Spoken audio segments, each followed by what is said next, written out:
సతీష్ గారు. అదే సార్ చెప్తుంటా, ఇప్పుడు ఏదైతే ఆ సంప్రదాయం ఉందో ఆ విషయంలో పట్టు వస్త్రాలు సమర్పించే సమయంలో జగన్ గారు సతీ సమేతంగా అటెండ్ కాలేదు అనేది మనం ప్రస్తావించాం తప్ప, ఇప్పుడు దీక్ష, వ్యక్తిగత దర్శనాలు వీటి గురించి అక్కడ సాంప్రదాయం కాదు. అట్లానే ఇందాక పెద్దలు చిట్టుబాబు గారు చెప్తున్నారు ఏ ధర్మంలో ఉంది, ఏ సాంప్రదాయంలో ఉంది. వాళ్ళు అక్కడ పెట్టారు, టీటీడీలో ఏ అధికారి పెట్టారు, ఎప్పుడు పెట్టారు అనేది కాదు, ఒక నిబంధన పెట్టారు. ఆలయ నిబంధనల్ని మనం పాటిస్తే తప్పేంటి? ఇప్పుడు అంత పెద్ద వ్యవస్థ, తిరుమల తిరుపతి దేవస్థానంలో అంత పెద్ద వ్యవస్థ ఉంది. అన్య మతస్థులు స్వామి వారి పట్ల విశ్వాసం ప్రకటించి దర్శనం చేసుకోవాలనేది ఒక నిబంధన వాళ్ళు పెట్టారు. ఆ నిబంధన తప్ప రైటా అనేది డిస్కషన్ చేయాలి అంటే అది మనం సరిపోం దానికి. హిందూ ధర్మం, పరమత సహనం ఇటువంటివన్నీ అది చాలా పెద్ద టాపిక్. ఇప్పుడు మీరు ఇక్కడ డిబేట్ లో ప్రస్తావించిన అంశం ఏంటంటే పవన్ కళ్యాణ్ గారు ఆ సాంప్రదాయాన్ని గౌరవించారు, జగన్మోహన్ రెడ్డి ఆ సాంప్రదాయాన్ని గౌరవించలేదు. ఆ డిక్లరేషన్ మీద సంతకం పెట్టడం ఇష్టం లేక ఆయన తిరుమల వెళ్ళలేదు అనేది ఈ వేళ విపరీతంగా ట్రోల్ అవుతుంది. సోషల్ మీడియాలో కానీ చాలా పెద్ద ఎత్తున డిస్కషన్ జరుగుతుంది. దాని గురించి ఇక్కడ డిస్కస్ చేస్తున్నాం. జగన్మోహన్ రెడ్డి గారు ఆయన మొన్న ఆ రోజున తిరుమల వెళ్లకుండా ఆ రోజున పెట్టిన ప్రెస్ మీట్ లో కూడా ఆయన ఇష్టం వచ్చినట్టు మాట్లాడాడు. నేను 4 గోడల మధ్య బైబిల్ చదువుకుంటాను, బయటకు వస్తే హిందూ మతం పాటిస్తాను, లేకపోతే సిక్కు మతం పాటిస్తాను. ఇప్పుడు ఆయన ఏ మతస్థుడో కూడా ఆయనకు క్లారిటీ లేదు. పవన్ కళ్యాణ్ గారు సతీమణి ఆవిడ అన్నా లెజినోవా గారు క్రిస్టియన్, అది చాలా సందర్భాల్లో ఆయన చెప్పారు. ఆయన పిల్లలు బాప్టిస్మం తీసుకున్నారు, క్రిస్టియానిటీ పాటిస్తున్నారు, ఇటువంటివన్నీ ఆయన చెప్పారు.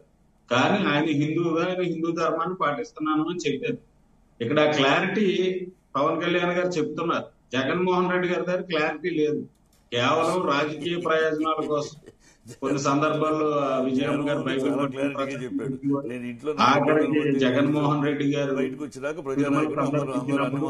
చైర్మన్ గా ఉన్న వైవి సుబ్బారెడ్డి గారు సతీమణి ఆవిడ కూడా బైబిల్ పట్టుకుని వచ్చింది అక్కడికి. జగన్మోహన్ రెడ్డి రక్షక గోవింద అంటూ తిరుమల నినాదాలని, తిరుమల సాంప్రదాయాన్ని అపవిత్రం చేస్తూ మాట్లాడేది. ఇటువంటి వాటి విషయాల్లో మంత్రి ఆవిడ ఉంది కదా, ఆవిడ నా బైబిల్ నా జేబులో ఉంటది, నా హ్యాండ్ బ్యాగ్ లో ఉంటది, బైబిల్ లేకుండా బయటికి తేలా ఉంది కదా వంగ హోమ్ మినిస్టర్ అనిత గారు, ఆవిడ ఉంది. మరి ఇవన్నీ మాట్లాడుతూ ఉంటే చాలా ఉన్నాయి.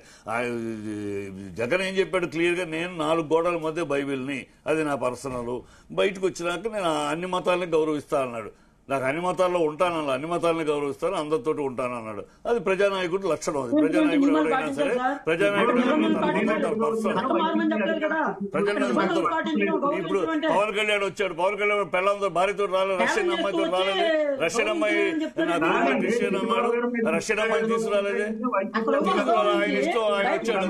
సెన్స్ ఉండాలండి, ఇందాకనే చెప్పారు సార్, సమయము సందర్భం బట్టి మాట్లాడి మీరు ఒక్కరే గొప్ప అని అనుకోకండి. మాట్లాడే కరెక్ట్ గా మాట్లాడాలి. జగన్ ఏమి జగన్ చాలా క్లారిటీగా చెప్పాడు, నేను 4 గోడల మధ్య బైబిల్ చదువుతాను, 4 గోడల మధ్య నా మతం బైబిల్, బయటకు వచ్చినాక నేను ప్రజానాయకుడు అన్ని అది అది అన్నమాట. నాకు ఏ మతంలో ఉన్నానో తెలియదని చెప్పలా, అంత క్లారిటీగా చెప్తే దాన్ని వక్రీకరించి మాట్లాడితే ఎట్లా? ఇప్పుడు పవన్ కళ్యాణ్ ఉన్నాడు, రష్యా పెళ్ళాన్ని ఎందుకు తీసుకురాలా, రష్యా పెళ్ళాను క్రిస్టియన్ పెళ్ళాను ఎందుకు తీసుకురాలా? మరి మంచిగా మాట్లాడండి. ఆయన ఇష్టం, అది ఆయన ఇష్టం, ఆయన తీసుకురాలేదు. లిమిట్స్ లేకుండా మాట్లాడుతున్నారు. ప్రతినిధులాగా హిందూ మతాన్ని పెట్టుకుని బతికేయకండి అయ్యా, మతాన్ని అడ్డు పెట్టుకుని బతికేయకండి. అవసరం వస్తే మతం, అవసరం వస్తే మతం, అవసరం వస్తే ఏ అవసరం వస్తే ఆ మతం, ఆ సందర్భాన్ని బట్టి నేను ఈ మతాలను పెట్టుకుని బతికేయకండి. ఏ సందర్భాన్ని బట్టి అవసరం ఆ మతం, అవసరమైతే క్రిస్టియన్ అంటారు, అవసరమైతే ముస్లిం అంటారు, అవసరమైతే హిందూ అంటారు. మీ అవసరాన్ని బట్టి మతాలు పెట్టుకుని బతికేయటం మానేయండి.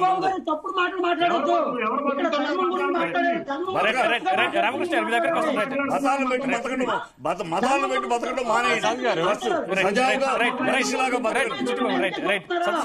మతాలను అడ్డు పెట్టుకుని బతికేయటమే అవసరమైనప్పుడు క్రిస్టియానిటీ, అవసరమైనప్పుడు ముస్లిం, అవసరమైనప్పుడు హిందూ. అవును, అదంతా అవును, అవసరమైనప్పుడు ఈ నోళ్ళని ఏమైంది 37 టెంపుల్స్ పగలగొట్టినప్పుడు ఏమైంది? ఈ హిందువులకి చంద్రబాబు పీరియడ్ 32 టెంపుల్స్ పగలగొడితే ఈ నోళ్ళు ఏమైనప్పుడు నోళ్ళు ఎక్కడ మొగపోయినాయి? మీరు ఎక్కడున్నారు? మీరు ఎక్కడున్నాయి? మీ చెవులెడ్డు అయినప్పుడు మీరు వినలేదా? మేము మాట్లాడలేదా? మేము వెళ్ళాం, ఖండించాం. మాట్లాడలేదా? మేము వెళ్ళాం, ఖండించాం. మీరు ఎక్కడ మాట్లాడారు? ఇప్పుడు రాజకీయాల కోసం మతాలు వాడి మీరు ఎక్కడ ఉన్నారని, రాజకీయాల కోసం మతాన్ని వాడుకునే మీరు ఎక్కడ ఉన్నారని. మీరు మంచిగా మాట్లాడండి. డిబేట్ ని కూల్ గా నడిచేలాగా హెల్తీ డిబేట్ లాగా ఉండాలి. మంచిగానే మాట్లాడుతున్నా. డొల్ల మనసుల్ని డొల్ల భావాల్ని బయట పెడుతున్నాం. డబుల్ స్టాండర్డ్ మీ డబుల్ స్టాండర్డ్ జీవితాలు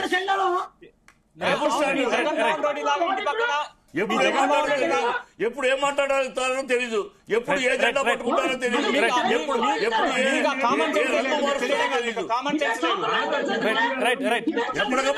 ఎప్పటికప్పుడు రంగులు మారుస్తూ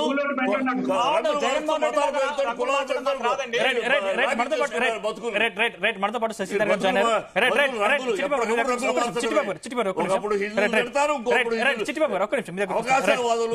అవకాశ జీవితాలు మనతో పాటు శశిధర్ గారు జాయిన్